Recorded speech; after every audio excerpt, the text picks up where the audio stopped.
بسم الله والصلاة والسلام على رسول الله. السلام عليكم ورحمة الله تعالى وبركاته.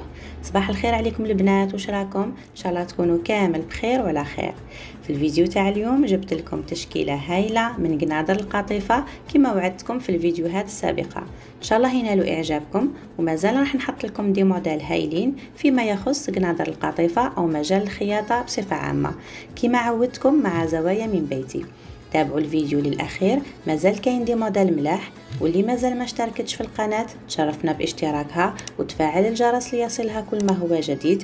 وما تنساوش تخليونا بصمتكم بلي جام ولي كومونتير اللي ما نستغناش عليهم ولي بارطاج للاستفادة.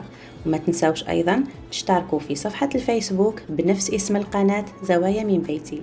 فرجة ممتعة، دمتم في رعاية الله وحفظه، نلتقي في الفيديو القادم ان شاء الله.